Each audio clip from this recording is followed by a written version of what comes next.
kingdom come. In His name I find. In His name I find. In His name I find the peace I seek. In His name I find. In His name I find. In His name I find the joy I seek.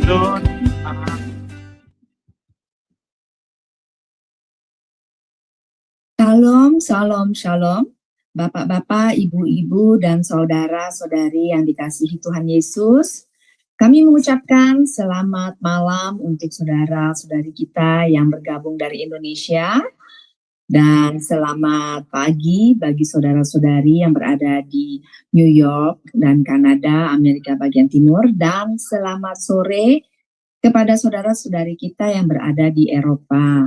Tentu tidak lupa kami mengucapkan selamat bergabung kepada saudara-saudari yang menyaksikan pembelajaran kita melalui siaran langsung dari channel YouTube Cahaya Firman Plus dan juga bagi yang menyaksikan siaran ulang nanti. Senang sekali kita bisa berjumpa kembali dalam Bible Study Sejarah Penembusan di Sema Adonai. Ucapan syukur yang kita panjatkan kepada Tuhan kita Yesus Kristus atas kasih karunia dan anugerahnya. Juga untuk penyertaan dan perlindungan Tuhan di sepanjang bulan lalu hingga hari ini. Bersyukur juga bahwa kita diberi kesempatan untuk berjumpa dan bersekutu kembali di channel Sema Adonai untuk belajar bersama-sama tentang kebenaran firman Tuhan.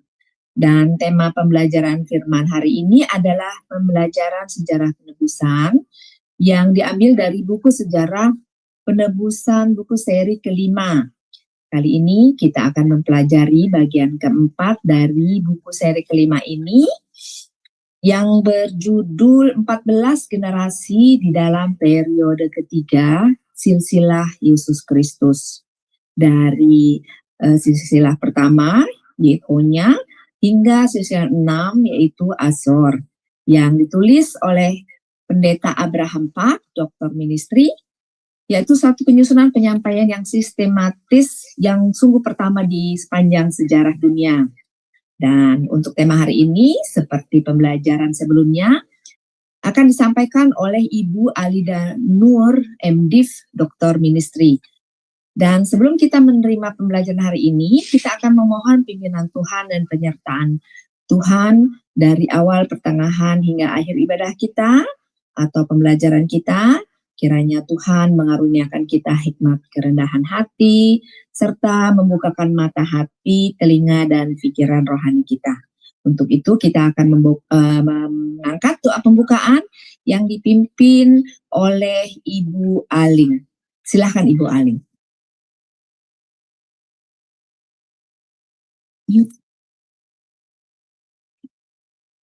Baik, terima kasih Bu Ratna. Baik Bapak Ibu sekalian, mari kita berdoa. Bapa kami yang di surga, terima kasih dan puji syukur ya Bapa untuk hari baru yang sekali lagi Kau adakan bagi kami. Terima kasih Bapa, kami masih bisa mengisi hari ini sekali lagi.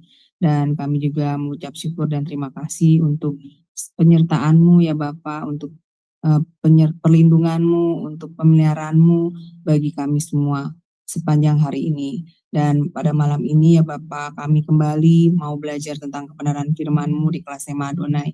Terima kasih dan kami mengucapkan syukur karena kami masih diberikan kesehatan dan juga kesempatan untuk kembali berkumpul dalam kelas Sema Adonai malam ini.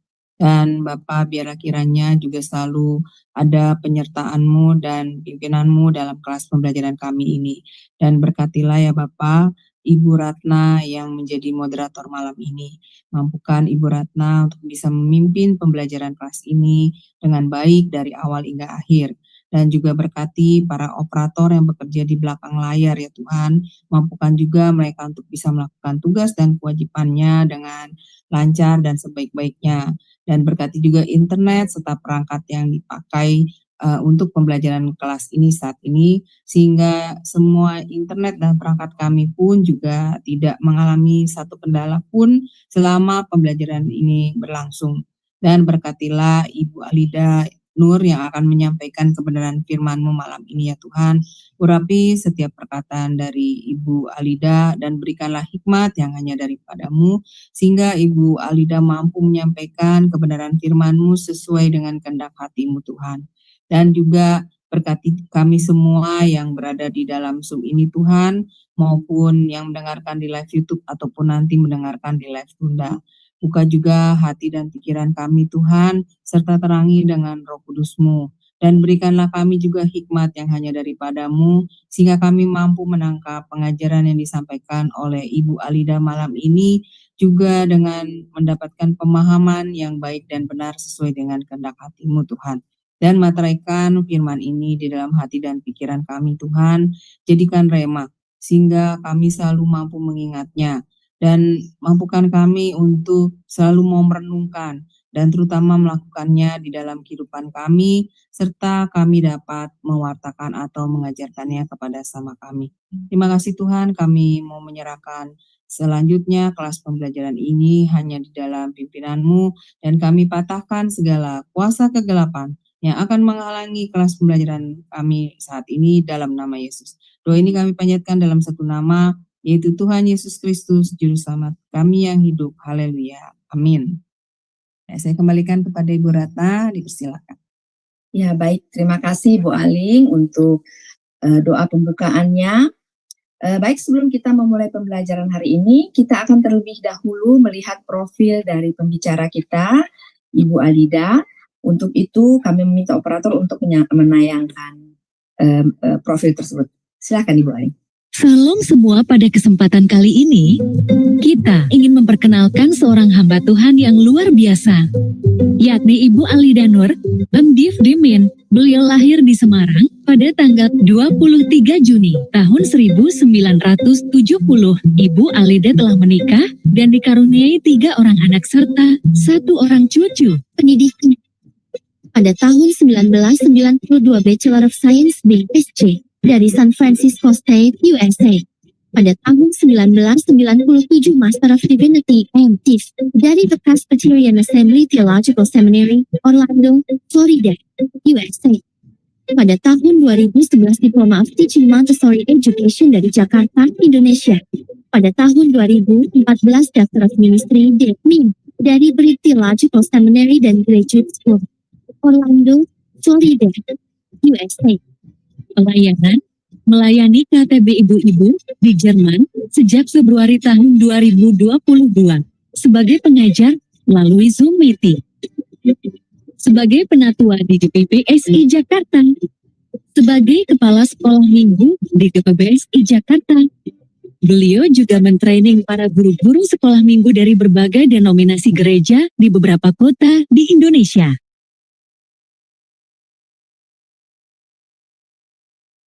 Ya, terima kasih Bu Aling untuk tayangan video profilnya.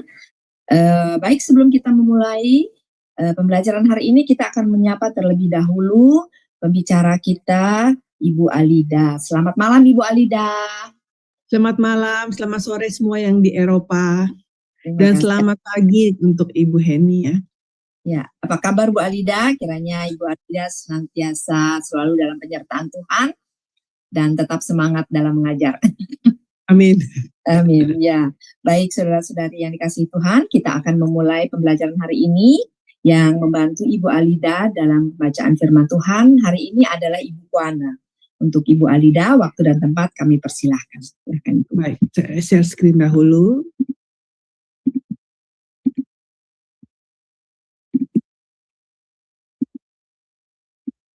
Ya.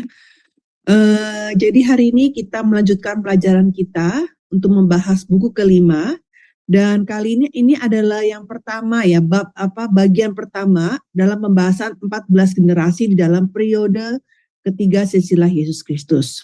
Ada 14 generasi, tetapi malam ini kita hanya membahas 6 generasi dan sisanya di bulan depan. Ibu Kuana bisa tolong dibacakan Matius 1 ayat 12-16.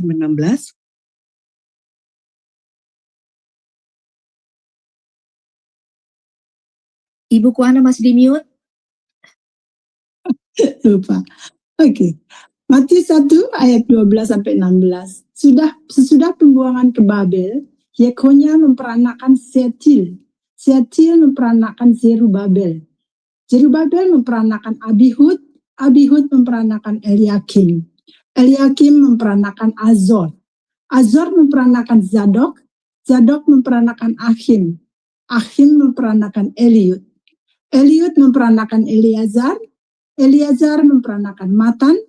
Matan memperanakan Yakub. Yakub memperanakan Yusuf, suami Maria yang melahirkan Yesus yang disebut Kristus.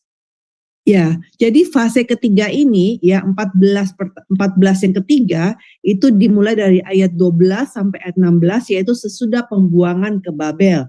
Nah, tapi kalau kita lihat ya, Raja Yekonya ini ya atau Yoyakin ya, kadang ada tulisannya Yoyakin ya, itu ketika dia dibuang ke Babel itu di tahun 597 SM ya, dan terus sampai dengan kelahiran Yesus Kristus 4 SM. Berarti jaraknya sangat jauh ya, 593 tahun. Berarti dalam 593 tahun itu tidak mungkin hanya ada 14 generasi ya. Jadi kalau misalkan dari generasi pertama ke generasi kedua dalam memperanakannya di usia rata-rata misalkan di rata-rata 25 tahun, maka itu tidak mungkin hanya cuma 14 generasi. Berarti ada penghilangan ya. Bulan lalu kita sudah belajar tentang beberapa raja ya, anak-anak anak-anak Yosia ya, yang tidak bisa masuk ke dalam silsilah ya, 3 raja ya. Nah, sekarang kita akan membahas 6 tokoh ya. Yang pertama adalah Yekonya atau Yoyakin. Nah, arti nama Yekonya adalah Tuhan yang membangun. Arti nama Yoyakin arti Tuhan yang mendirikan. Jadi sama ya. Saya bacakan di sini ayatnya 2 Raja-Raja 24 8 sampai 10. Yoyakin berumur 18 tahun pada waktu ia menjadi raja dan 3 bulan lamanya ia memerintah di Yerusalem. Nama ibunya ialah Nehusta binti Elnatan dari Yerusalem. Ia melakukan apa yang jahat di mata Tuhan tepat seperti yang dilakukan ayahnya. Pada waktu itu majulah orang-orang Nebukadnezar Raja Babel menyerang Yerusalem dan kota itu dikepung.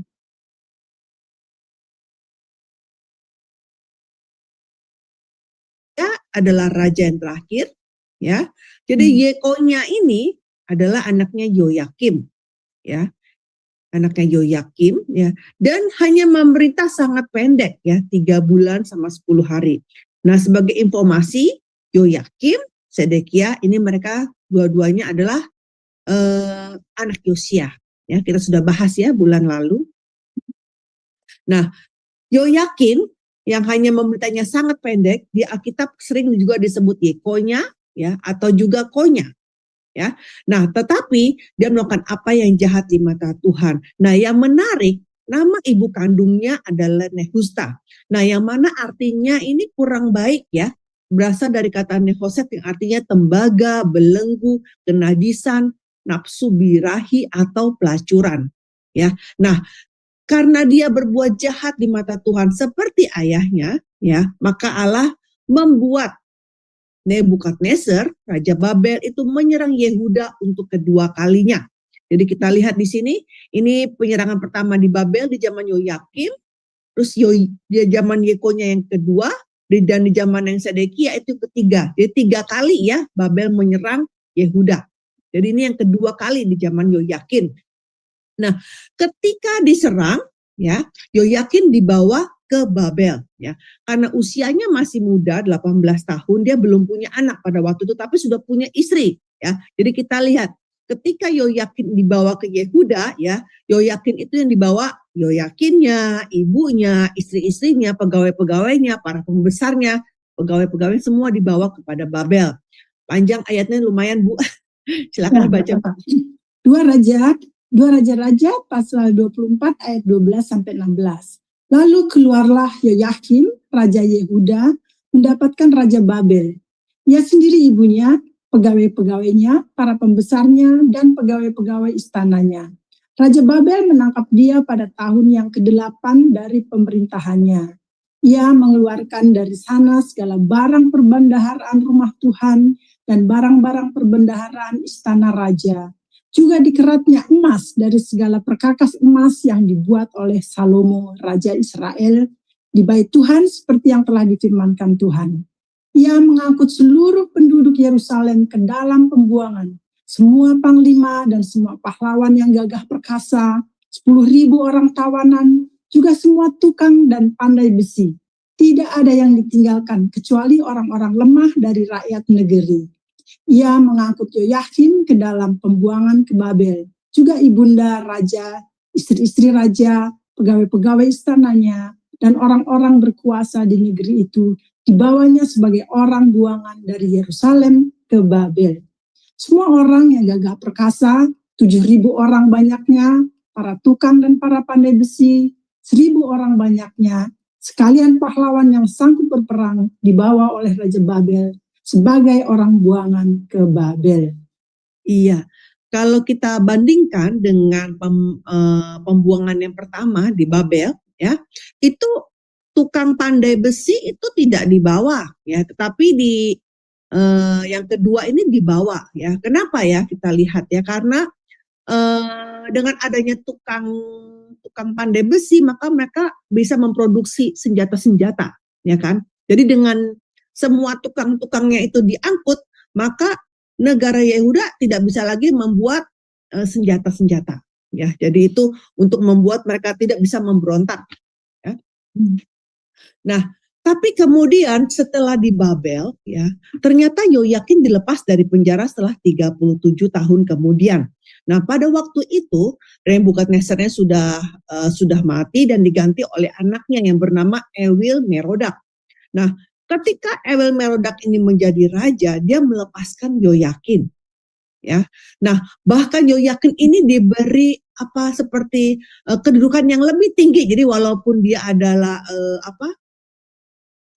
sebagai tawanan, ya, tapi sesama tawanan, sesama dengan raja-raja yang ditawan dari negara-negara lain, itu dia memiliki kedudukan yang lebih tinggi daripada yang lain, ya, seperti itu. Nah, bahkan kalau kita lihat di sini, kenapa dia bisa ditinggikan? Ini adalah karena janji Tuhan, ya, lewat Nabi Yeremia, ya, di mana Tuhan berjanji, kalau kamu menyerah kepada Babel, kamu akan hidup. Tapi kalau kamu tidak mau menyerah kepada Babel, kamu akan mati. Tolong dibaca Ibu ayatnya. Ya, Yeremia pasal 27 ayatnya 8 sampai 11. Tetapi bangsa dan kerajaan yang tidak mau takluk kepada Nebukadnezar, Raja Babel, dan yang tidak mau menyerahkan tengkuknya ke bawah kuk Raja Babel, maka bangsa itu akan kuhukum dengan pedang, kelaparan, dan penyakit sampar. Demikian firman Tuhan, sampai mereka kuserahkan ke dalam tangannya. Tetapi bangsa yang mau menaruh tengkuknya ke bawah kuk Raja Babel, dan yang takluk kepadanya, maka mereka akan kubiarkan di atas tanahnya. Demikianlah firman Tuhan, dan mereka akan mengolahnya dan diam di sana. Iya, jadi kita lihat di sini bahwa orang-orang Yehuda, dia harus menerima hukuman atas segala dosanya. Dan hukumannya adalah takluk kepada Babel. Jadi harus ya menjalankan hukuman itu. Ya, jadi kalau melarikan diri dari hukuman malah mati, ya, malah akan dihukum lagi dengan pedang, kelaparan dan juga penyakit sampar seperti itu, ya. Nah, coba kita lihat Yoyakin ini karena dia jahat, kemudian dia ditawan, tapi kemudian setelah 37 tahun kemudian, ya, dia dibebaskan. Nah, kita lihat di sini, ya, dengan lewat nama anak-anaknya nanti kita bisa lihat bahwa Yoyakin ternyata menjalani kehidupan yang bertobat selama di Babel, ya. Jadi apalagi ketika dia melihat kedudukannya dipulihkan, ya, pastilah dia menyadari bahwa yang bisa memulihkan dia, yang bisa membangkitkan dia kembali itu hanyalah Tuhan sendiri, ya. Nah, yang luar biasa mengenai Yoyakin ini yang mana dia dipulihkan itu dicatat di kitab raja-raja yang pasal paling terakhir. Jadi di endingnya dari kitab raja-raja itu adalah tentang Yoyakin ditinggikan, ya. Nah, kenapa si kisah Yoyakin ini terakhir? Padahal kalau kita pikirkan Yoyakin ini adalah raja nomor 19 kan? Yang terakhir bukan dia, harusnya Raja Sedekia. Jadi harusnya Sedekia itu kalau mau lihat secara kronologis tahun-tahun, harusnya Sedekia itu yang terakhir di kitab Raja-Raja. Tapi kenapa Tuhan sengaja menaruh Yoyakin di paling akhir dari kitab Raja-Raja? Ini mau memperlihatkan, ya, mau ketika rakyat membaca kitab Raja-Raja, mereka ada harapan, ya. Ketika mereka sadar, dia bertobat dan sabar dengan menanti, ya, maka pada akhirnya mereka pun akan dipulihkan. Ini adalah pasal terakhir, tolong Ibu baca. Ya, 2 Raja-Raja pasal yang 25 ayatnya yang ke-27 sampai 30. Kemudian dalam tahun ke-37 sesudah Yoyakin, Raja Yehuda dibuang, dan dalam bulan yang ke-12 pada tanggal 27 bulan itu, maka Evil Merodak, Raja Babel, dalam tahun ia menjadi raja, menunjukkan belas kasihannya kepada Yoyakin, Raja Yehuda, dengan melepaskannya dari penjara. Evil Merodak berbicara baik-baik dengan dia dan memberi kedudukan kepadanya lebih tinggi daripada kedudukan raja-raja yang bersama-sama dengan dia di Babel. Ia boleh mengganti pakaian penjaranya dan boleh selalu makan roti di hadapan raja selama hidupnya. Dan tentang belanjanya, raja selalu memberikannya kepadanya sekedar yang perlu tiap-tiap hari selama hidupnya. Iya, jelas sekali ya, much better kan, lebih bagus daripada memberi kedudukan yang paling tinggi di antara yang lain, di antara raja-raja di Babel. Ya, nah sekarang kita mau lihat tokoh yang kedua adalah Sealtiel. Nah Sealtiel, jadi setelah Yoyakin, ya, yang namanya Sealtiel ini semuanya hanya ada di dalam tidak ada story tentang Sealtiel ini kecuali di dalam silsilah, ya, dalam silsilah di Metus dan juga di Tawarik. Coba kita lihat Sealtiel, artinya aku telah memohon kepada Allah, ya. Nah Sealtiel ini hidup sebagai tawanan di Babel bersama ayahnya. Ya, jadi 1 Tawarik 3 ayat 17 dikatakan bahwa anak-anak Yekonya, orang kurungan itu ialah Sealtiel, anaknya. Nah, jadi kita lihat di sini, Sealtiel ini lahir di Babel. Ya, nah kalau kita lihat ya di Yeremia 22 ayat 28 itu ada kata-kata, tapi dalam bahasa Inggris ya, bukan dalam bahasa Indonesia. Bahasa Indonesia itu ada hilang ya. Saya tuliskan, adakah konya? Nah konya ini maksudnya Yekonya ya tadi ya, atau Yoyakin.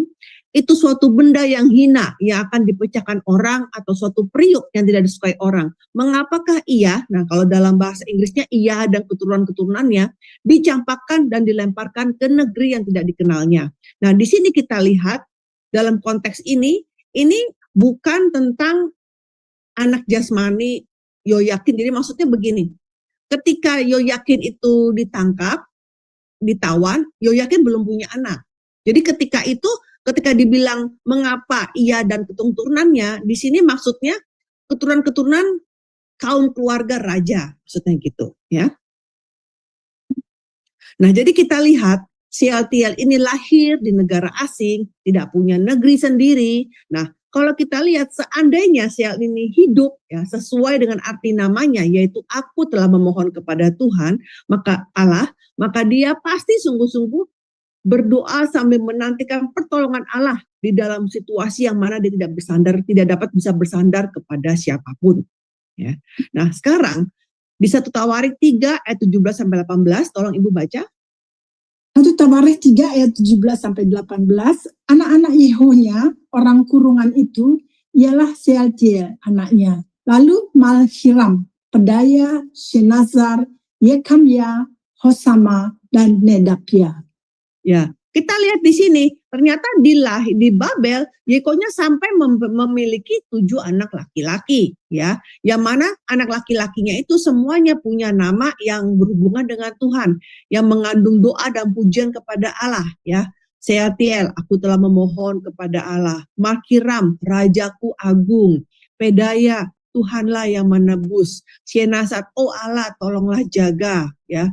Yekamya, Tuhan akan bangkit. Hosama, Tuhan telah mendengar. Nedabia, Tuhan murah hati. Coba kita lihat.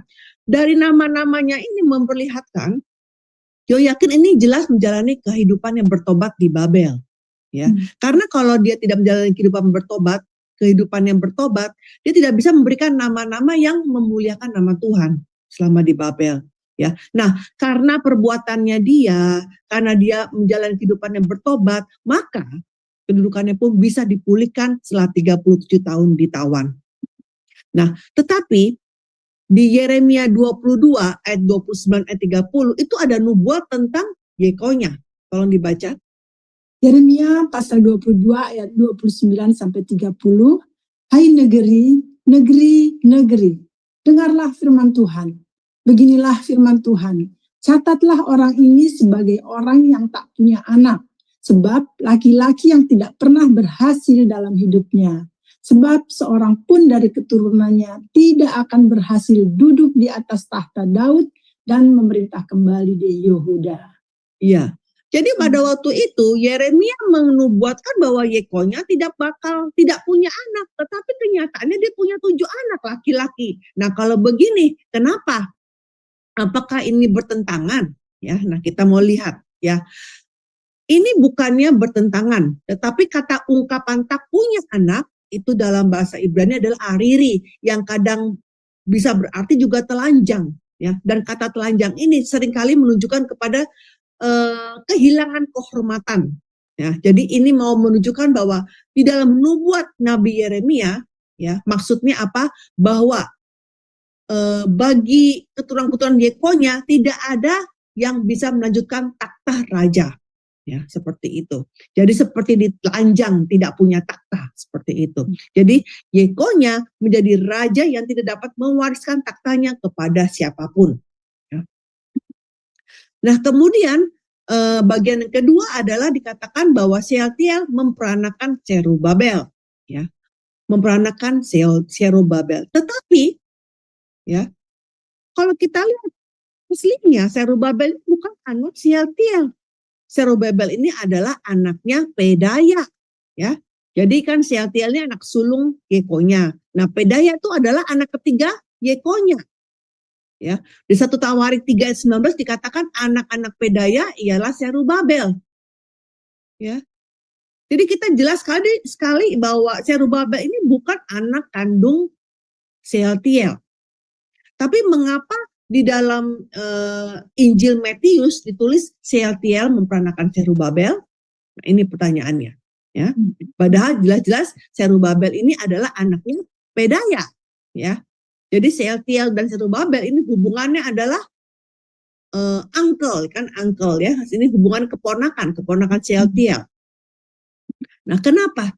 Karena Sealtiel itu mati dengan tidak memiliki anak laki-laki, ya. Nah, karena itu dengan menjalani hukum perkawinan Israel, itu maka adiknya itu harus menerima istri kakaknya dan memperanakan anak laki-laki yang bisa meneruskan silsilah Sealtiel. Nah, anak itulah adalah Zerubabel. Nah, semenjak itu ya, Zerubabel ya ditulisnya bukan lagi Zerubabel bin Pedaya, tetapi Zerubabel bin Sealtiel.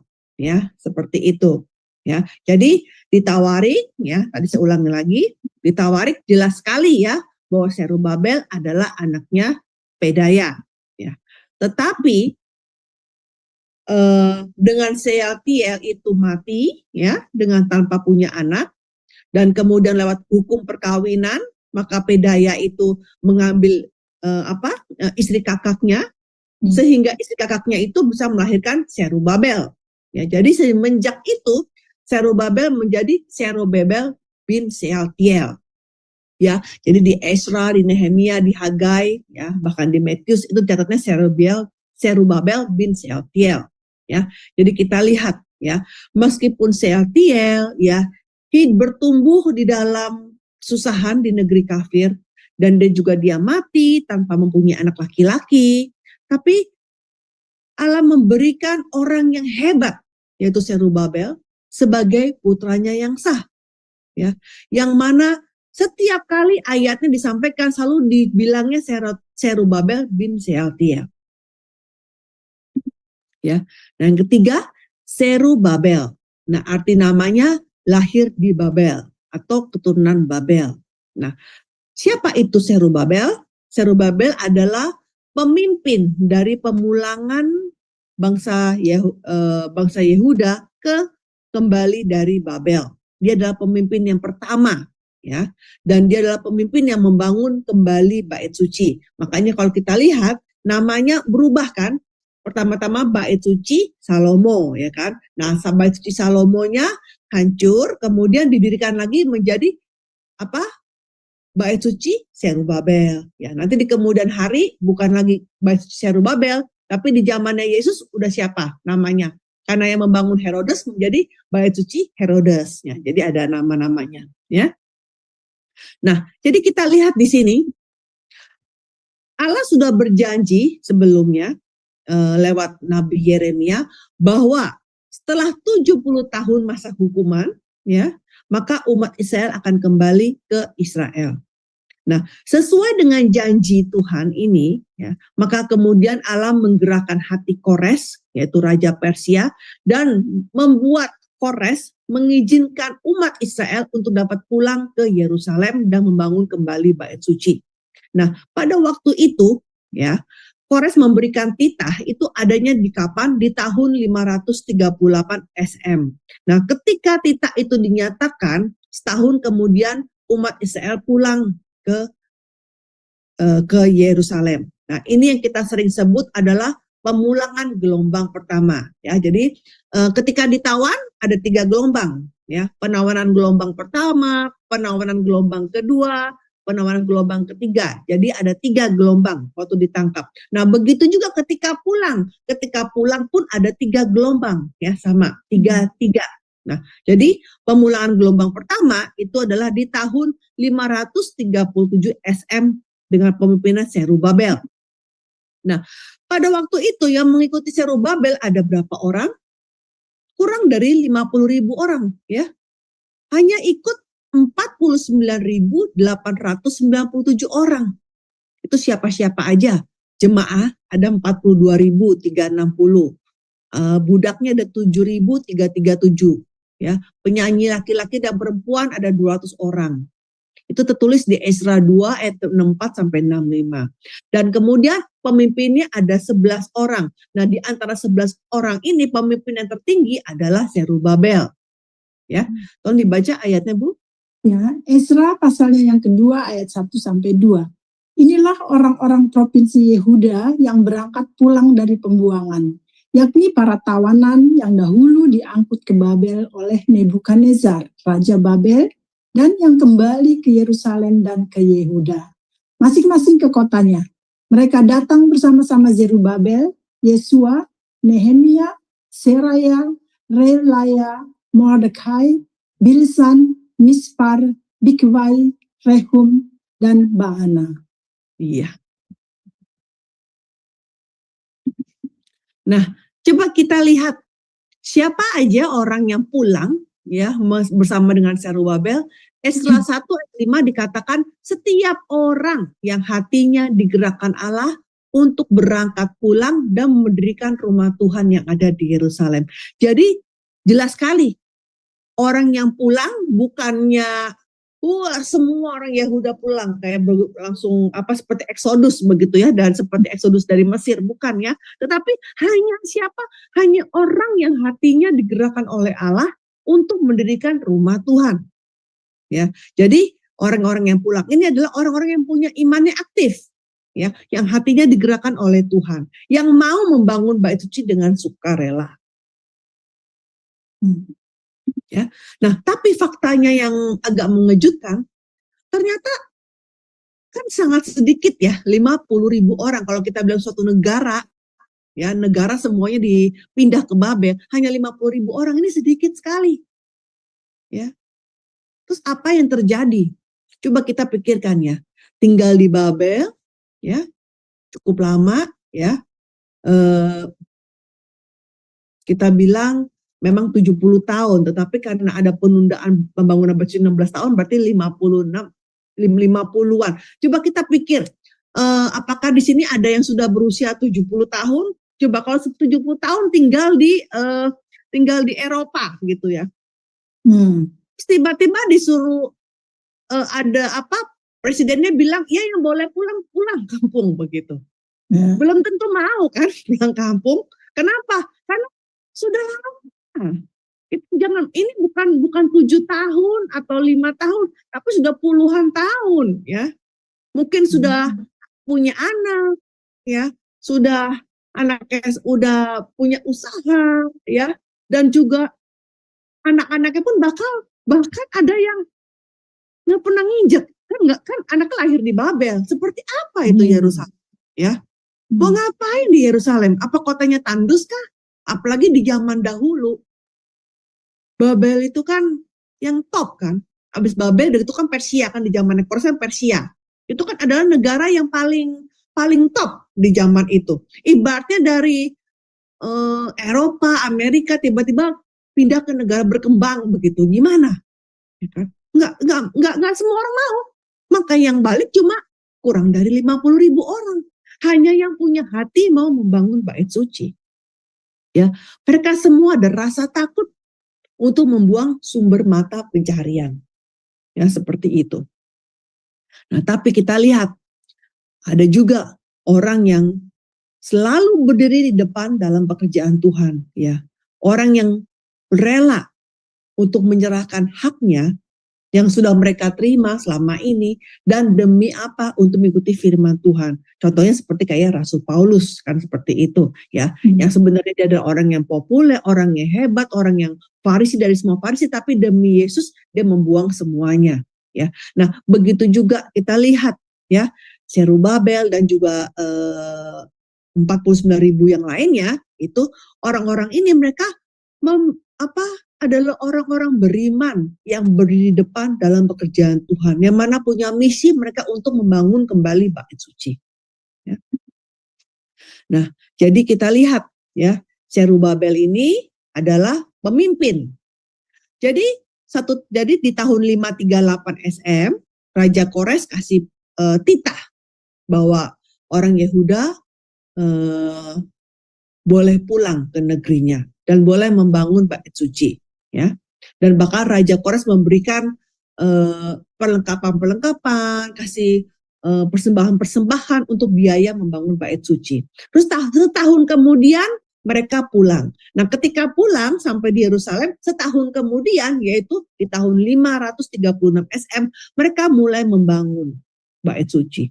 Akan tetapi, ketika mereka memulai pembangunan, wah, itu banyak sekali perlawanan dari musuh-musuh. Kenapa? Karena kota Yerusalem, kota Yehuda, itu bukan tanah kosong pelontong kan. Selama 70 tahun sudah dihuni oleh orang-orang kafir lain ya, yang tinggal di situ. Ya. Nah, kadang mereka terus ya melawan, karena mungkin mereka berpikir, ini kamu ngapain mau bangun bait suci, apa mau berontak atau mau apa? Jadi ada perlawanan. Itu kalau dibaca ya, di kitab Ezra itu dibaca ya, Sakaria, Hagai bisa dibaca ya.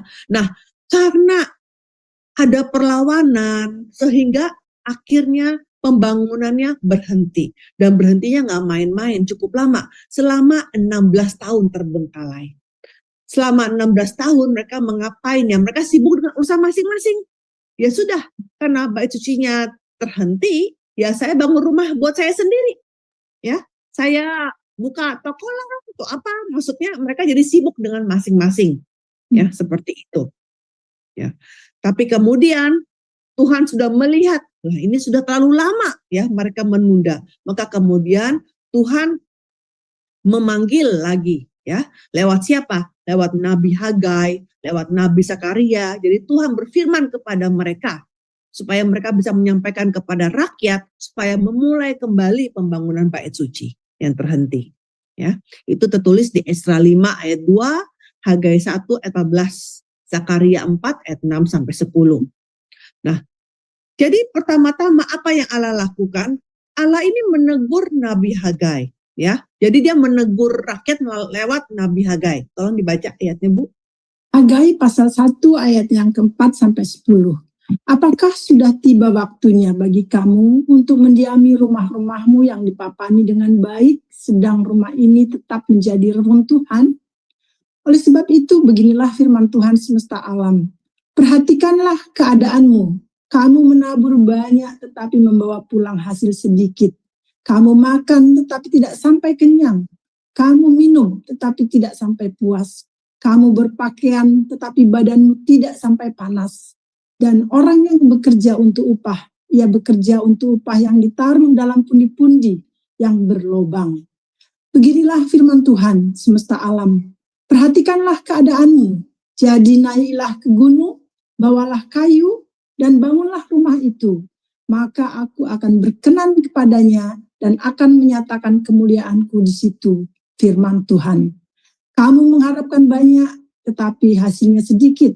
Dan ketika kamu membawanya ke rumah, aku menghembuskannya. Oleh karena apa?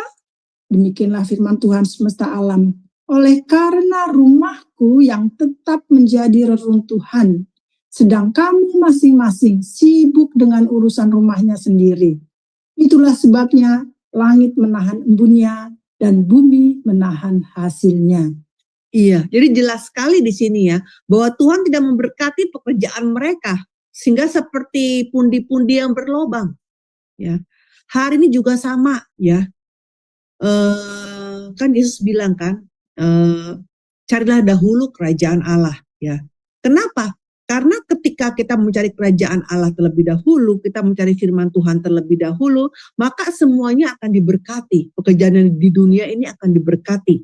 Ya, sama kita pergi hari Minggu, setiap hari Minggu datang ke gereja. Hari Minggu itu adalah hari pertama, ya kan? Untuk apa? Untuk kita menerima berkat di hari kedua sampai ke hari ketujuh. Ya, jadi kita ini in the first day of the week, di hari pertama dalam minggu itu kita menerima berkat dari Tuhan untuk supaya berjalan lancar satu minggu ini ke depan. Nah, seperti itu, ya kan? Jadi harus didahulukan terlebih dahulu, ya. Tetapi orang-orang itu kan kebalik, ya kan? Dunia dulu, karena memang persoalan dunia itu sangat banyak, ya. Apalagi sekarang, ya kan? Yang mana dengan ekonomi, politik, ya, yang seperti kita dengar desas-desus yang sangat mencemaskan, ya, sehingga membuat kita tuh menjadi fokusnya menjadi berkurang kepada kerajaan, kepada urusan firman, urusan sorga, seperti itu. Jadi kita sibuk dengan urusan dunia. Nah, tapi Tuhan bilang itu semua menjadi pundi-pundi yang berlobang. Ya, langit menahan embunnya, bumi menahan hasilnya. Seperti itu. Nah, jadi maka itu Tuhan kasih teguran supaya mereka segera bangun, dan ketika kamu bangun maka kamu akan memberkati negara ini. Seperti itu. Nah, seperti itu ya. Kita menjalani kehidupan yang tidak memuaskan ya, tetapi kalau kita terlebih dahulu memikirkan Tuhan terlebih dahulu daripada diri kita mau bertobat ya, kita mau mendengar firman Tuhan, kita mau kembali kepada Tuhan, maka yang tadinya masalah itu sepertinya rumit, nggak bisa terselesaikan, itu pun dapat diselesaikan. Ya.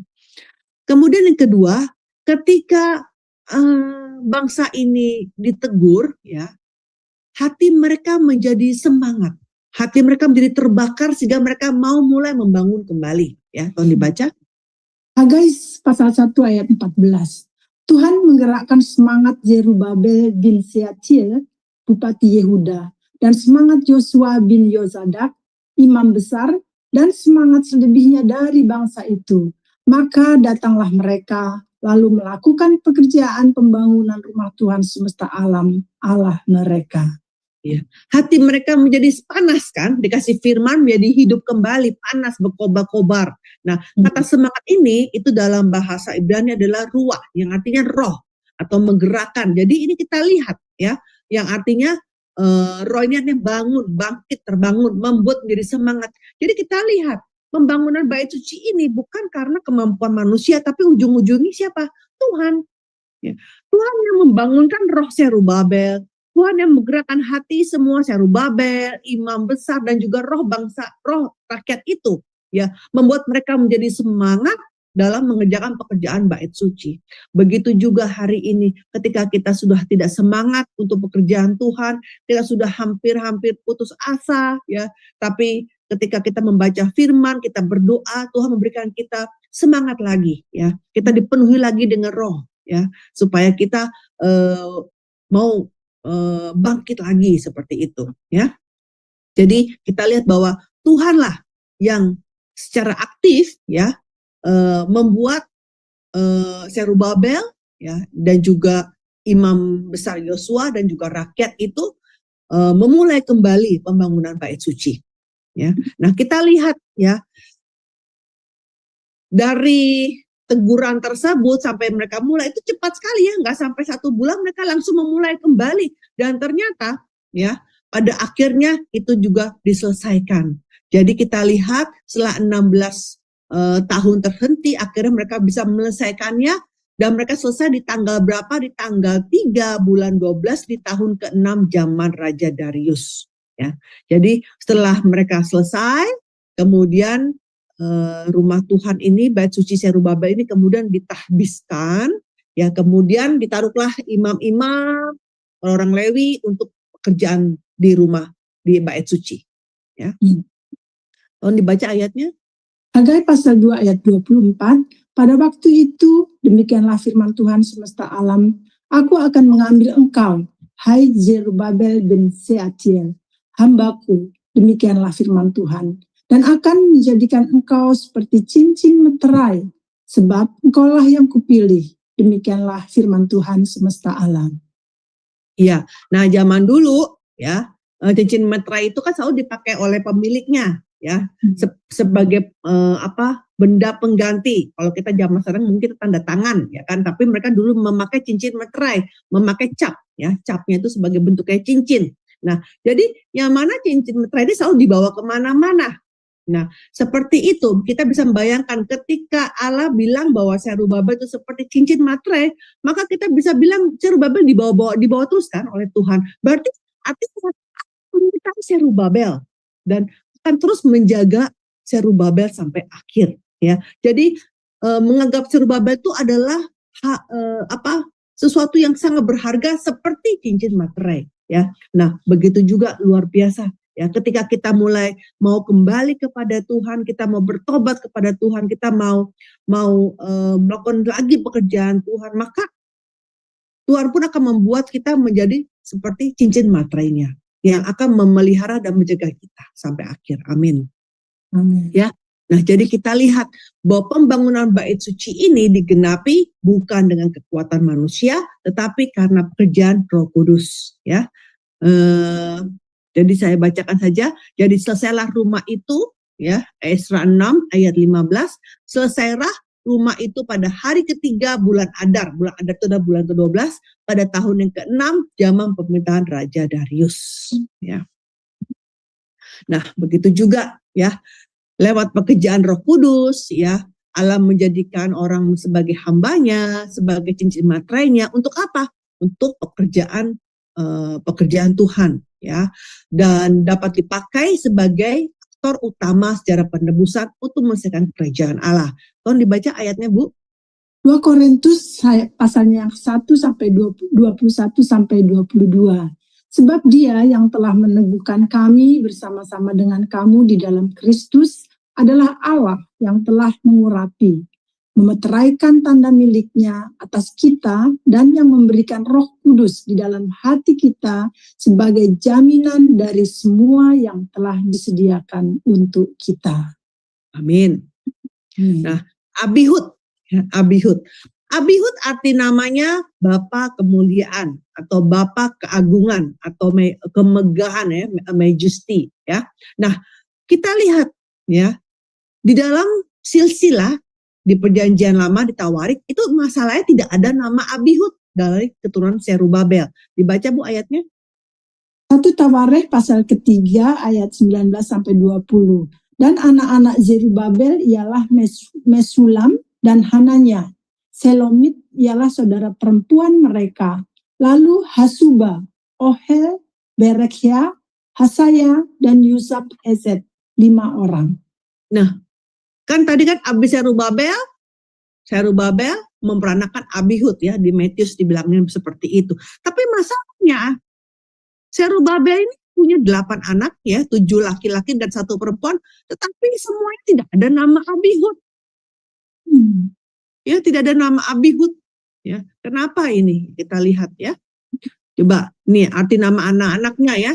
Mesulam, teman, ramah, tamah, pemulihan ya, atau pembalas untuk kebaikan. Hananya, Tuhan telah mengadakan kasih khusus. Selomit ya, selo kan, silo ya, damai ya artinya ya sama. Hasubah, mempertimbangkan, memikirkan secara mendalam. Ohel, kemah. Berekia, Tuhan memberkati. Hasaja, Tuhan mengadakan kasih khusus. Yusuf Hesed, kasih karunia akan dipulihkan. Nah ini semua 8 nama ini tidak ada namanya Abihud. Ya, kita lihat. Tetapi lewat nama-nama ini kita bisa mengasumsikan ya bahwa Zerubabel ini menjalani kehidupan yang bersyukur atas kasih karunia Tuhan dan yang membuatnya dia pulang dari penawaran di Babel. Terutama kalau kita lihat di nama yang ke-8 ya, anak yang ke nomor 8-nya ya. Nah, juga pencatatan dari anak-anak Zerubabel ini agak unik karena dibagi kayak 2 kelompok. Nah, kita tidak mengerti alasannya kenapa di Tawarik itu nama-nama Zerubabel itu dibagi menjadi 2 kelompok ya. Yaitu 5 anak dibedakan gitu ya dengan 2 anaknya, 1 anaknya. Nah, tapi umumnya biasanya kalau ada pencatatan yang dibedakan ini berarti diduga ya ibunya berbeda ya. Jadi mungkin 5 anak ini mempunyai ibu yang berbeda. Ya, tetapi masalahnya tidak ada yang namanya Abihud ya. Berarti dari antara Zerubabel sampai Abihud itu ada banyak generasi yang dihilangkan. Berarti ada banyak generasi yang dihilangkan. Jadi ini bukan anaknya langsung ya. Nah, coba tapi kita lihat silsilah Zerubabel ya, 7 generasi kita lihat. Itu ternyata ada 7 generasi kan, dari Zerubabel 1, kedua, ketiga, keempat, kelima, keenam, ketujuh. Ini 7 generasi, ini nggak usah dibaca terpanjang. Dari Zerubabel, kemudian Hananya, habis Hananya kemudian Sekhanya, kemudian Semaya, Nearia, Elionai, ya. Kemudian Hodawia. Ya, jadi ini pencatatan di dalam silsilah Zerubabel cuma berhenti sampai Hodaya. Ya. Setelah itu tidak ada lagi. Ya. Jadi pencatatannya hanya sampai dengan 7 keturunan. Nah, tapi kita lihat ya. Abihud tadi artinya apa? Abihud artinya gabungan dari kata ab dan juga hod, yang artinya bapa dari kemuliaan atau bapa dari kedahsyatan atau bapa kemegahan atau bapa yang memiliki kemuliaan. Nah, tapi di sini kita lihat dari antaranya semua keturunan Zerubabel ada yang namanya mirip artinya, yaitu Hodaya, yang mana Hodaya itu artinya kemegahan Tuhan. Ya, cuma kalau Abihud itu kemegahannya Bapa, kalau ini kemegahan Tuhan, ya. Tapi sama, kemegahan, ya, artinya kemegahan, ya. Nah, jadi kita lihat ya, menurut di buku kelima penulis ya, Pendeta Abraham Pak itu diduga ya bahwa Abihud dan Hodaya ini adalah orang yang sama. Ya, karena sering sekali dalam Alkitab itu artinya itu sama, meskipun seperti kayak contohnya kayak tadi kita lihat kan Yoyakin, Konya, Yekonya, semua orang yang sama seperti itu. Begitu juga Abihud dan Hodaya. Jadi kita lihat antara Zerubabel sama Hodaya ini berarti ada 5 generasi yang dihilangkan. Ya, yang dihapus ya, tidak tahu kenapa alasannya dihapus ya, seperti itu ya. Tapi kalau kita lihat bahwa setiap generasi memperanakan anak itu usianya 25 tahun misalkan, kita bisa asumsikan bahwa Hodaya itu hidupnya di sekitar 420 tahun SM ya. Nah, jadi kita lihat bahwa Abihud adalah nama yang menyiratkan harapan agar kemuliaan Allah dipulihkan kembali.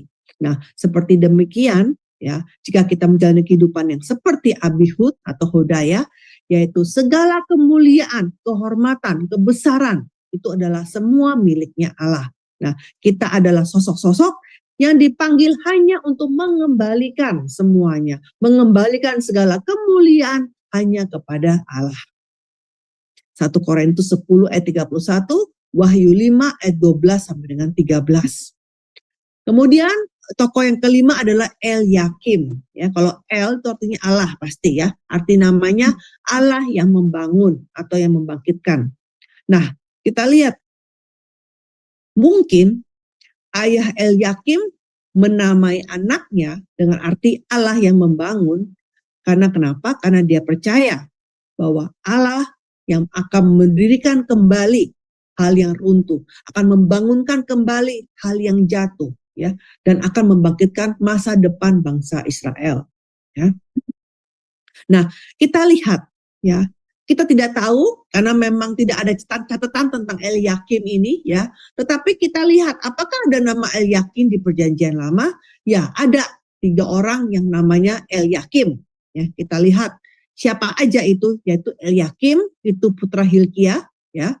Dia adalah yang disuruh oleh raja, ya, oleh Raja Hizkia untuk memohon doa kepada Nabi Yesaya. Nah, ini salah satunya adalah Eliakim, ya. Jadi ketika ada Asyur, ya, mengepung Yerusalem, ya, Raja Hizkia itu berdoa dan dia memohon dan dia mengirimkan utusan untuk supaya Nabi Yesaya juga berdoa bersama-sama dia. Nah, salah satu yang dikirim ini adalah Eliakim. Ya. Kemudian yang berikutnya adalah Eliakim anaknya Yosia, yaitu siapa tadi? Yoyakim, ya. Eliakim, Yoyakim itu adalah orang yang sama, ya. Putranya Yosia. Ya. Dan kemudian ada lagi yang namanya Imam Eliakim, ya. Dia adalah salah satu imam yang berpartisipasi dalam pembangunan tembok kota. Nah, pembangunan tembok kota ini adalah pemulangan yang ketiga nanti, ya, pemulangan yang ketiga yang ada Nehemianya. Ya.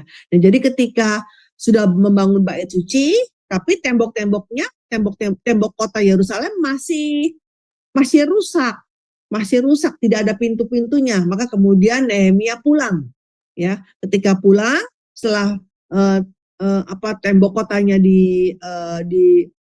dibangun kembali, kemudian ditasbihkan. Nah, yang berpartisipasi ini salah satunya adalah Imam Eliakim. Nah, jadi kita lihat 3 orang ini orangnya bagus-bagus, ya. Kita lihat di sini, ya. Oh, kecuali Eliakim, ya. Nah, jadi kita lihat dalam sejarah, ya, ayah Eliakim itu melihat, ya, bahwa bait suci itu bisa dibangun kembali. Ini juga karena pekerjaan Tuhan. Ya kan? Maka dan di zaman ayah Eliakim itu adalah zaman penjajahan bangsa Persia, yaitu di tahun 539 sampai 331 SM.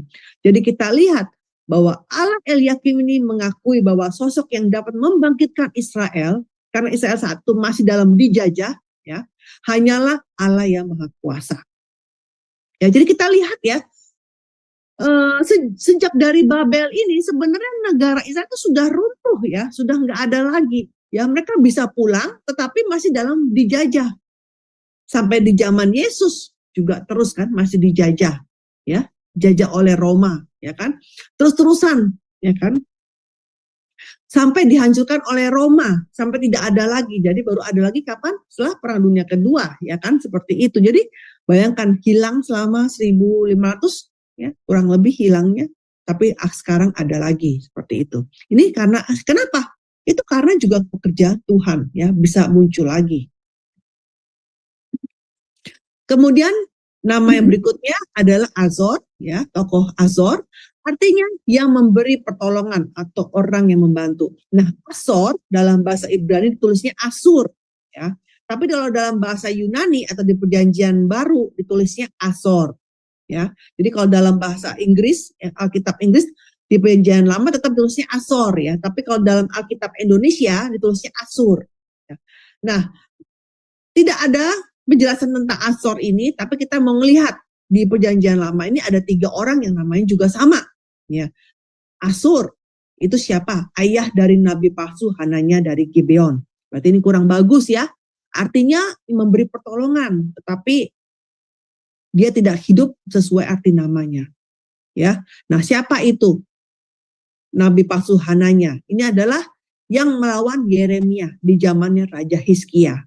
Ya, jadi nabi palsu ini bilang apa? Bilang bahwa Babel pasti akan kalah seperti itu, dan mereka akan pulang dari penawaan Babel. Tapi karena nubuatnya palsunya kemudian hanya mati. Nah, Asyur ini adalah ayah dari nabi palsu ini.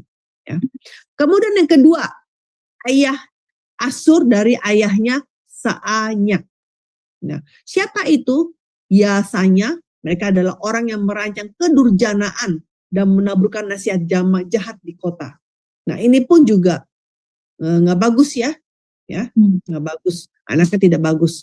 Nah, tapi yang Asyur yang nomor 3 ini bagus, ya. Dia hidup sesuai dengan arti namanya, ya. Asyur ini adalah Asyur yang membukukan materai pada dokumen penjanjian. Jadi setelah tembok kota dipulihkan di zamannya Nehemia, kan terjadi perkembangan rohani, ya. Nah, kemudian mereka bangsa-bangsa mengambil ketetapan hati untuk menjaga perjanjian Tuhan, dan mereka membuka materai. Jadi menandatangani dokumen perjanjian. Nah, siapa yang menandatangani? Yaitu salah satunya adalah Asyur. Ya, jadi kita lihat dari 1, 2, 3 orang ini, hanya Asyur yang nomor 3 ini yang menjalani hidup sesuai dengan arti namanya. Ya. Jadi kita lihat, ya, meskipun ada orang yang namanya sama, ya, tapi ada yang ada orang yang hidupnya memang menjadi pertolongan bagi kehendak Tuhan, tapi ada juga orang yang malah membuat kerugian, ya, bagi pekerjaan Tuhan. Ya, jadi mungkin, ya, ayahnya Asyur memberi nama Asyur, tentunya dia mau supaya Asyur yang ini adalah menjalani kehidupan yang sesuai dengan arti namanya, yaitu memberikan pertolongan kepada Tuhan. Nah, di awal sekali ada orang yang seperti Asyur, itu siapa? Yaitu Hawa. Ya, jadi ketika Hawa diciptakan, dijadikan sebagai penolong, ya. Jadi seperti itu, ya. Jadi ada orang yang berperan sebagai Asyur tuh di awal sekali itu adalah Hawa yang memberikan pertolongan kepada Adam. Ya. Nah, begitu juga hari ini, ya, Rasul Paulus bilang, mengekspresikan bahwa hubungan antara Adam dan Hawa ini sebenarnya adalah sebagai hubungan Kristus dan juga gereja. Ya, Efesus 5 ayat 31-32 saya bacakan. Sebab itu laki-laki akan meninggalkan ayahnya dan ibunya dan bersatu dengan istrinya, sehingga keduanya itu menjadi satu daging. Rahasia ini besar, tetapi yang aku maksudkan ialah hubungan Kristus dan jemaat. Jadi kita lihat, gereja haruslah menjadi penolong yang sepadan bagi Yesus Kristus. Ya kan? Jadi seperti demikian, jika kita mau merenungkan kehidupan kita sendiri, kita menilai diri kita, apakah sekarang hari ini aku sudah memberikan pertolongan kepada Tuhan, kepada pekerjaan Tuhan, atau malah kita meruntuhkan pekerjaan Tuhan, atau kita malah merugikan pekerjaan Tuhan. Itu kalian yang bisa menilai diri masing-masing, ya. Mari kita berdoa, kita selesaikan dulu sampai dengan Asyur ini. Bapa yang ada di sorga, kami sangat sungguh bersyukur Bapa atas firman-Mu pada hari ini Bapa. Lewat pelajaran tentang 6 tokoh yang beriman di Babel ini, menyadarkan kami bahwa meski di negara yang sepertinya tidak ada harapan, Bapa terus memegang umat-Nya dengan kasih yang berlimpah. Sekarang ini masalah ekonomi, politik negeri kami sedang berguncang. Bapa tolong pulihkanlah negeri kami. Bimbinglah semua para pemimpin kami, jajaran pemimpin kami dari presiden dan semuanya, agar mereka diberikan hikmat untuk mengambil keputusan yang benar dan hidup dengan takut akan Tuhan. Bapa tolong juga pulihkanlah masing-masing dari keluarga kami. Kiranya Bapa mengulurkan tangan, mengulurkan kasih karunia kepada keluarga kami yang belum percaya ataupun yang sudah berpaling dari jalan yang benar. Bapak tolong ingatlah kepada kami. Bapak bantu bimbing kami agar kami pun bisa menjadi Asyur rohania yang bisa berpartisipasi memberikan pertolongan bagi pekerjaan Tuhan. Kami bersyukur dalam nama Tuhan Yesus. Amin. Amin. Amin, amin, amin. Terima kasih Ibu Alida untuk pengajaran sejarah penebusan hari ini. Banyak sekali yang kita dapatkan bila kita lihat dari Raja-Raja Yoyakin, Sealtiel, dan Serubabel. Itu kalau kita rangkum adalah jika kita bertobat dan menghidupi hidup kita dengan ketaatan dalam iman, maka Tuhan akan memulihkan hidup kita. Dan kita boleh menyerahkan hidup kita untuk memperluas kerajaan Allah dengan membagikan apa yang kita bisa untuk membantu iman kita juga tentunya, dan untuk membangun gereja-gereja. Terima kasih Ibu Alida untuk pemaparan dan pembelajaran hari ini yang sungguh luar biasa. Kiranya firman yang kita dapat hari ini tumbuh berakar di dalam hati kita dan kita boleh mempraktekannya di dalam kehidupan kita sehari-hari. Dan untuk selanjutnya kita akan masuk ke dalam sesi tanya jawab, maka saya akan memberikan waktu 15 menit untuk ibu-ibu atau saudara-saudari yang ingin bertanya dan ingin memperjelas dari pemaparan yang baru saja kita dengar. Silahkan.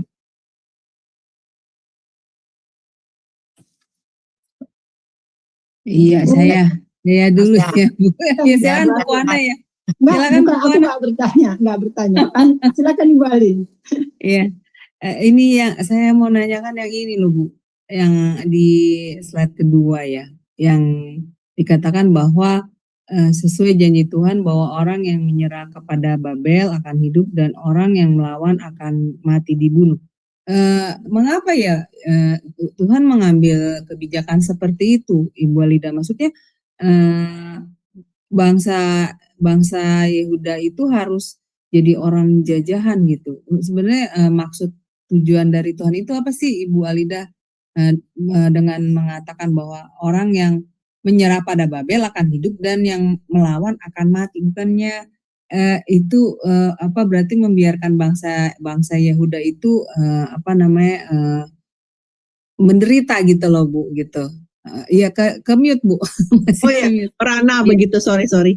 Iya. Begini, nanti kalau saya tidak membahas secara khusus mengenai penawaran Babel, itu nanti ada lagi pelajaran tentang penawaran Babel dan pemulangan Babel. Tapi nggak apa-apa, saya jelaskan aja sekarang. Jadi begini, salah satu dari penyebab penawaran Babel adalah mereka itu tidak menjalani tahun Sabat.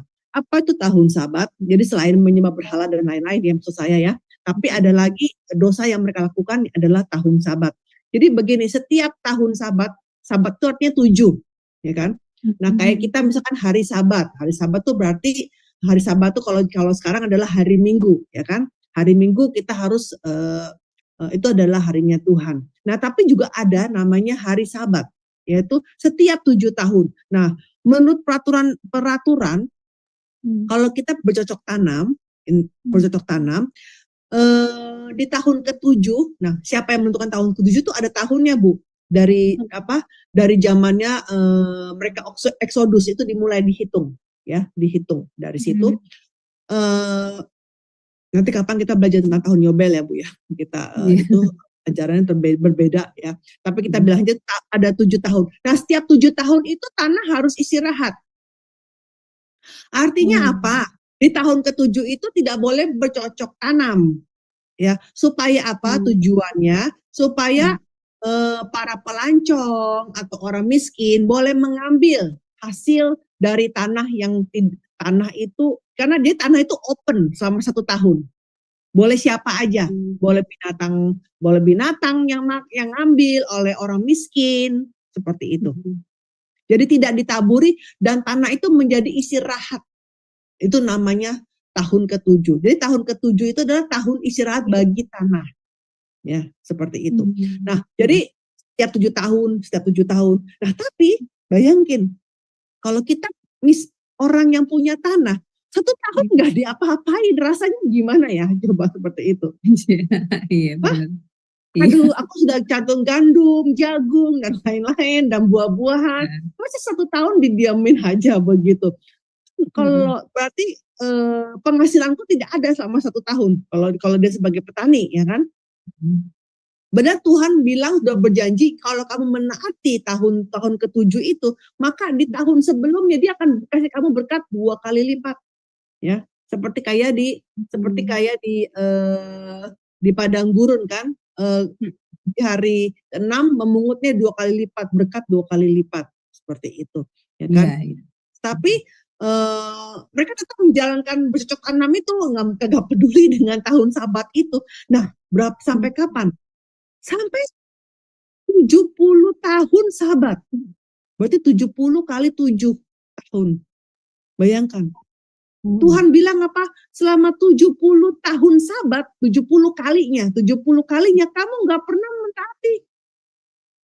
Nah, maka itu Tuhan bilang kamu harus pergi dari negeri ini. Istilahnya langsung dikosongin tanah ini supaya tanah ini bisa istirahat selama kapan? Bayar hutang kamu, ya kan? Karena kamu tidak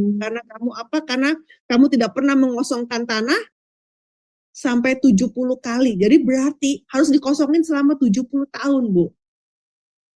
Oh. Ya itu nanti kita diajarin nanti setelah untuk bahas itu ya, pembuangan. Tapi ini agak sedikit curi-curi gitu. Kita ngambil gitu, seperti itu. Yeah. Ya seperti itu. Jadi tepat sekali jadi Tuhan memang suruh dia keluar dari tanah itu untuk membayar hutangnya, seperti itu. Oh, tujuannya itu, Bu. Iya, makanya aku bingung kenapa maksudnya ganjil gitu, Bu. Saya mendengar Tuhan menyuruh bahwa Tuhan sesuai janji Tuhan bahwa orang yang menyerah pada Babel akan hidup dan orang yang melawan akan mati, gitulah itu. Iya. Tapi jawabannya dan juga kita nggak bisa melarikan diri dari hukuman Tuhan ujung-ujungnya gitu. Iya, Lebih berarti kita jalannya aja deh hukuman itu daripada makin susah, makin hukuman makin berat gitu kan gitu. Oh, pengaplikasiannya gitu ya, Bu, di zaman kita ya, Bu. Berarti kalau sudah coba aja kita punya anak ya, anaknya mau dihukum tapi dia makin bandel gitu, kita apa gimana? Saya masih ingat waktu saya masih kecil sama kakak saya kalau papa saya mau rotan kakak saya yang cowok itu sampai muter-muter meja makan. Berarti papa saya makin ganas aja, dia pengen mukulnya gitu kan, karena emosi makin sambutannya makin keras gitu jadinya kan. Iya, ya, paham Ibu ya. Terima kasih untuk pencerahannya ya. Saya kembalikan pada Ibu Ratna. Iya, terima kasih Ibu. Kalau kamu nggak mau taat mendengar itu ya hukumannya akan menjadi seperti itu kan. Nanti kita akan bahas itu. Mereka ngapain aja, mereka kaburnya itu kemana-kemana. Mereka berlari mencoba ke Mesir kemana-mana, tapi entah kenapa mereka jadi kena musibah terus itu. Itu karena pedang Tuhan tuh ikutin mereka terus gitu maksudnya. Iya, walaupun mereka mau Mesir kemana, ikutin terus pedang itu, nggak bisa lari kita. Iya, terima kasih Bu pencerahannya. Saya kembalikan kepada Ibu Ratna ya, dipersilakan. Ya, terima kasih Bu Aling untuk pertanyaannya, baik sekali, tambah penjelasan lagi walaupun Bu Alida harus curi-curi jawabnya. Ini akan kita bahas nanti di nanti gitu. Amin. Ya, terima kasih Bu Alida untuk penjelasannya. Mungkin masih ada satu lagi yang ingin bertanya, Ibu Kuata. Ya, saya hanya mengambil pelajaran ini begitu bagus dan saya juga belajar di mana Tuhan membiarkan raja dan semua itu ditawan di Babel begitu ya, dan mereka harus melakukan konsekuensinya begitu ya. Tapi Tuhan begitu luar biasa juga.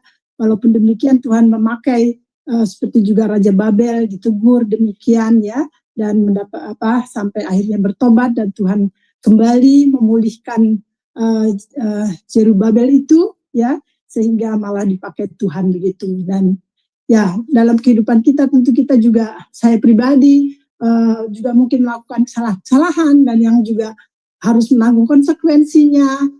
Yang penting kita juga tetap terus melakukan pertobatan dan terus tetap percaya akan kebenaran firman Tuhan yang memberikan teguran, yang membangun kembali, yang memberi semangat kembali begitu.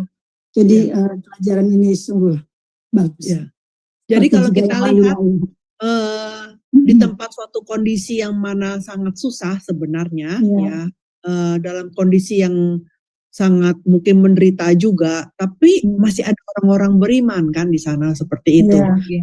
Maksudnya oke lah, yang Zerubabel dan lain-lain itu mereka lahir di Babel kita ngomong, tapi kita ngomong Yoyakin ya kan yang pertama kali kan Yoyakin ya.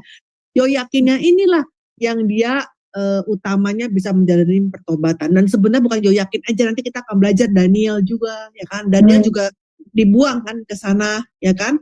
Banyak orang-orang beriman, jadi meskipun di dalam kondisi yang sulit, tetapi ketika dia taat ya, tuh Tuhan tetap sama-sama mereka kok. Kita lihat. Amin. Sama-sama mereka. Jadi Tuhan tidak meninggalkan mereka. Oke, bye-bye. Kamu 70 tahun nanti aku baru pikirin lagi gitu. Tidak ya. Tuhan itu memikirkan terus mereka gitu loh, seperti itu. Bahkan ketika kita bertobat diberikan kelegaan ya. Bisa menjadi paling tinggi dari raja-raja lain. Itu kan berarti luar biasa dong, Yoyakin itu ya kan. Ya, itu ya kan. Dan kemudian Zerubabel semuanya, dan kalau nanti kita belajar lagi siapa itu Ezra ya. Ulangan kedua tuh Ezra ya. Bayangin sampai, jadi kalau orang-orang yang taat kepada Tuhan tuh disayang semua sama rajanya, beraja kafir. Semua sayang sama Nabi Daniel kan, kalau kita lihat kan Nabi Daniel. Bahkan Raja Artasasta juga sayang banget sama Ezra, sampai dia bilang apapun yang kamu minta gitu, katanya aku kasih gitu, seperti itu. Jadi ada kelegaan di dalam tempat yang memang yang sebenarnya tidak kondusif, tapi menjadi kita bisa bernapas, kita bisa ada lega, itu karena kasih karunia Tuhan. Orang yang kafir, yang jahat itu menjadi baik sama kita gitu maksudnya. Seperti itu. Itu kasih karunia. Amin, puji Tuhan. Ya, terima kasih Ibu Kwan. Mungkin masih ada lagi yang mau bertanya. Ibu Kinar, ada mungkin Ibu Erni atau Pak Sam, yang lainnya. Baik, sepertinya tidak ada Ibu. Itu sih sepertinya tidak ada ya, karena itu kan bukan itu hitungan apanya beda itu. Iya, kita masih dengan angka-angka Ibu. Dan nama-nama yang harus kita hafalkan juga. Karena sering sekali nama-nama itu tertukar ya Bu ya. Baik, sebelum menutup pembelajaran hari ini dan kita tutup sesi tanya jawabnya, dan kami memohon pada Ibu Alida untuk menyampaikan closing statement untuk dilanjutkan dengan doa penutup. Silahkan Ibu Alida. Ya, kalau kita lihat di sini bahwa Allah ini memasukkan Yehuda ke dalam peleburan ya, di mana di Babel ya, seperti kayak orang Israel dahulu masuk dalam peleburan di mana di Mesir, tapi ini Allah memasukkan Yehuda ke dalam peleburan di Babel dengan tujuan apa? Untuk menguduskan mereka kembali, untuk menyucikan mereka kembali dari dosa dan kejahatan mereka. Nah, selama di Babel ya, Allah tidak membiarkan umatnya begitu saja ya, hidup dalam kegelapan rohani, tidak ya. Firman juga berpindah dari Yerusalem ke Babel. Jadi meskipun bait sucinya tidak ada, itu kalau kita lihat mereka malah lebih berfokus kepada firman ya. Jadi ini sangat luar biasa. Yang tadinya di Yerusalem mereka hanya berfokus kepada korban persembahan, potong sapi, potong lembu, terus aja yang mereka pikir itu ya, potong korban persembahan. Tetapi dengan tidak adanya korban persembahan, mereka malah berfokus kepada apa? Firman Tuhan. Mereka malah merenungkan firman Tuhan lebih dalam. Seperti itu. Ya. Jadi firman itu berpindah dari Yerusalem ke Babel. Nah, jadi selama mereka di Babel, firman Tuhan terus diberitakan ya, sehingga membuat mereka jadi bertobat ya, dan menjadi umat yang sudah dipulihkan ya.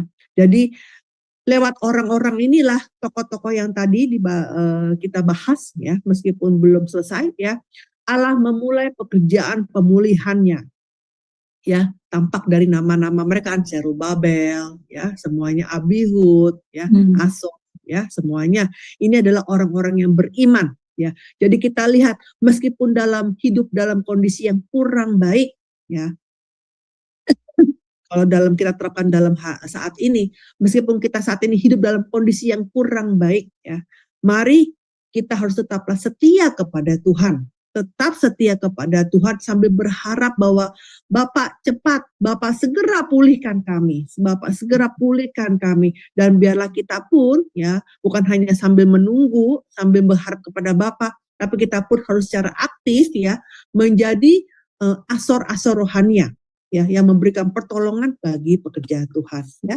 Mari kita berdoa. Bapak kami sama-sama. Bapa kami yang ada di surga, dikuduskanlah namamu, datanglah kerajaan-Mu, jadilah kehendak-Mu di bumi seperti di surga. Berikanlah kami pada hari ini makanan kami secukupnya, dan ampunilah kami akan kesalahan kami, seperti kami juga mengampuni orang yang bersalah kepada kami. Dan janganlah membawa kami ke dalam pencobaan, tapi lepaskanlah kami daripada yang jahat, karena Engkau yang punya kerajaan dan kuasa dan kemuliaan sampai selama-lamanya. Amin. Amin, amin. Terima kasih Ibu Aldida untuk pembelajaran hari ini dan doa penutupnya juga yang sudah dipanjatkan. Dan kami juga mengucapkan terima kasih kepada saudara-saudari yang sudah setia bergabung di channel Sema Adonai hari ini, serta berterima kasih kepada saudara-saudari yang sudah ambil bagian dalam pelayanan hari ini, baik yang berada di depan layar maupun di belakang layar. Dan untuk pertemuan berikutnya akan diadakan bulan Juli nanti, tanggalnya akan kami siarkan pada ibadah Sema Adonai. Dan waktu tayang masih seperti biasa jam 20 waktu Indonesia bagian Barat, jam 9 pagi waktu New York, dan jam 4 sore waktu Eropa dan sekitarnya. Terima kasih untuk kebersamaannya. Sampai bertemu kembali di pembelajaran bulan Juli mendatang. Tuhan Yesus senantiasa menyertai dan memberkati kita sekalian. Salam.